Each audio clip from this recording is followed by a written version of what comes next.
दीदी ने दिखाई दादागिरी, दिल खोलकर लुटाया खजाना। लेकिन अब क्या होगा रेलवे का, क्योंकि खाली हो गया है खजाना। जी हां, भारतीय रेल दिवालिया होने के कगार पर खड़ा है। रेलवे के पास इस समय महज 5,000 करोड़ का खजाना है, जिसकी वजह से रेल मंत्रालय ने सरकार से 39,600 करोड़ के बजट का समर्थन मांगा है। लेकिन वित्त मंत्रालय ने इस पर रेलवे को अनुशासन में रहने की हिदायत दी है, क्योंकि सरकार को भी मालूम है कि भारतीय रेल की इस बदतर हालत की जिम्मेदार दीदी ही है और उनकी दादागिरी की वजह से ही भारतीय रेल की आय में भारी गिरावट आई है और खर्चों में बेतहाशा बढ़ोतरी हुई है।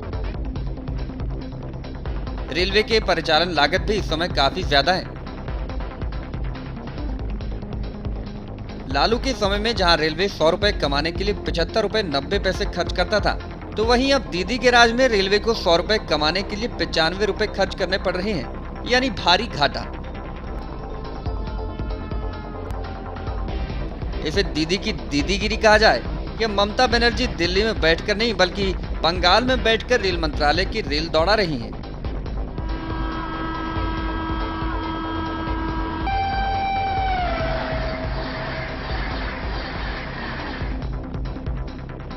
ममता की इस दीदीगिरी से पूरी सरकार भी परेशान है। हाल ही में हुई एक बैठक में प्रधानमंत्री मनमोहन सिंह, वित्त मंत्री प्रणब मुखर्जी और योजना आयोग के उपाध्यक्ष मोंटेक सिंह अहलूवालिया ने भी ममता दीदी को आने वाले बजट में रेल किराया बढ़ाने की सलाह दी।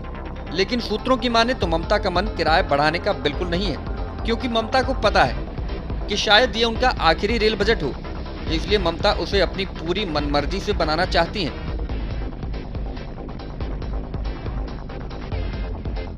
वहीं योजना आयोग ने भी रेलवे को अपना परिचालन घाटा, जो कि 1400 करोड़ रुपए सालाना है,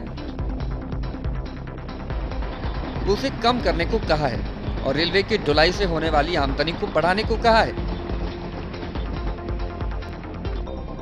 मौजूदा समय में रेलवे को माल ढुलाई से सिर्फ 700 करोड़ रुपए का मुनाफा होता है।